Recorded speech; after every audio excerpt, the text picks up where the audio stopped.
Hi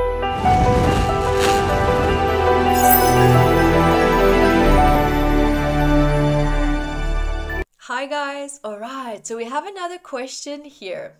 So this is a good one. I get annoyed and push my friends away who advise me or goes personal into what I do and what I don't do. They seem to be knowing something better or something that would improve the quality of my life, but I'm unwilling to accept it.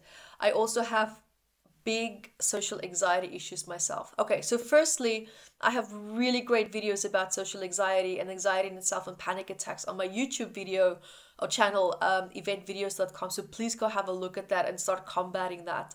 Secondly, people who tend to judge normally have, what they're doing is, as you probably have noticed, they're mirroring their own fears onto you. So what I'm saying by that is you are triggering and pointing out their weaknesses within them. Subconsciously they realize it, but consciously they might not realize it. And what they're doing now is that they're criticizing an aspect of themselves within you. There's a part of them that's hardened themselves up so much towards old wounds, and they now have like this ball-breaking attitude probably, and they're trying to project that now onto you, which ultimately is a cheap way of trying to heal or deal with something, because you're bypassing something that's going to come back eventually in different ways and forms, because the emotional body and subconscious mind never forgets. Never forget, and it will come back around a second time, 3, 4, 5 times until it gets healed.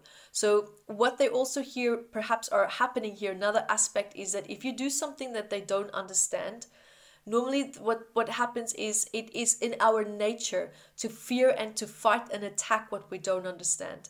Now, sadly, that's also a sign of emotional immaturity, not allowing other people the free will for them to walk their path in the way that they need to. So ultimately, that is not your responsibility to educate them or help them to grow up in that sense. But it's sad that they can't hold the space for you just to be you and to embrace you as you are. And secondly or thirdly, they're not accepting you as you are. And now my question to you is, do you accept that? Is that something that you're happy with? Is that the kind of friends that you want? Because ultimately for me, I would like my friends to accept me as I am. And if they don't, then shut your trap. Don't tell me of things that you don't like of what I do. Don't give me feedback that I didn't ask you for. So it really comes with a very fine line, and having boundaries within that, and having the self-love to express those boundaries as well. You don't have to fight for it. You don't have to be mean or aggressive. You can be very humble in expressing the way that you feel. And I think the anxiety that you perhaps feel is causing you to feel not strong enough to actually communicate that boundary. But I'm really inviting you here to love yourself enough now to realize, what are your expectations of friends? What are your values for having friends? How do you want to be treated and responded to as a friend? Because what I'm hearing is a burdening friendships. I'm not hearing supportive friendships with these specific people that you are referring to. And, you want to be held in the highest light when you are with friends as well. You want to be around people who see you for who you are. You want people to see you in a positive way, because when people see you in the way of judgment and this negativity, what happens is you start to question yourself, because you feel that they're questioning you. Because what we do and what we love is an expression of our identity, is an expression of us. I mean, that's very intimate. The moment you do something, you're actually showing the world, this is what I love, this is who I am, this is an expression of me. And then to have people attack that with their opinions and judgments and corrections of do this, do this, do that, they're not actually even, it kind of stops to the point where it's now about what you're doing, but rather than also judging your character. And in my opinion, that's not okay. Okay, so it depends what your definition for friendship is, but that would definitely not fit into mine at all. So, because I'm coming from a place of knowing and understanding and being very clear of what I will tolerate in friendships and dynamics with people and what I won't. And that might be a fine line there that's still a bit blurry for you, and I invite you to look at starting to redefine that. How do you want your friends to make you feel? How would you like your friends to communicate with you? How would you like to spend your time with friends? How do you know that someone is a friend to you by them doing, for example, what? Right? So make lists of these things and start to have clarity around how you would like to be treated. Because quite frankly, that kind of judgment is not okay for me, in my opinion. I definitely wouldn't tolerate that.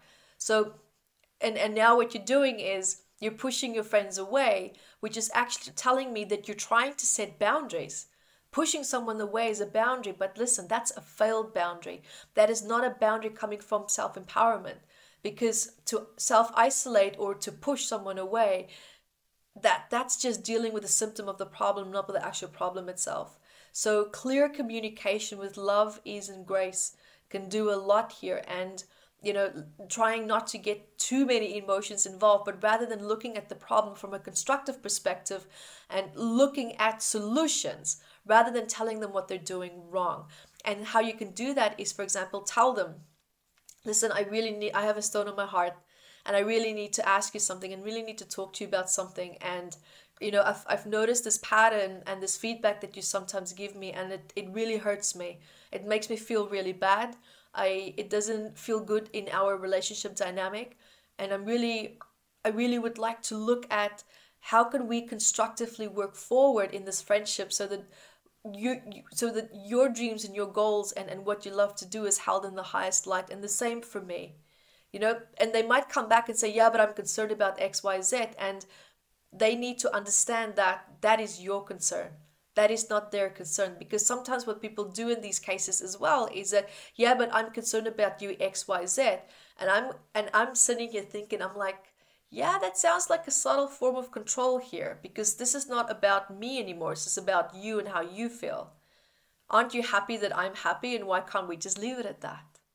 So you see, it's a very subtle and fine line that's there. So that ultimately can be resolved by you having clarity about what it is that you want.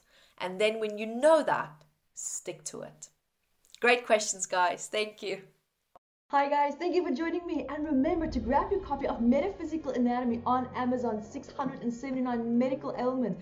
And I also wrote about the psychosomatic root causes of that, and I'm spoiling you because I even added key points for you to start looking at important questions that you can ask yourself to start improving your quality of life.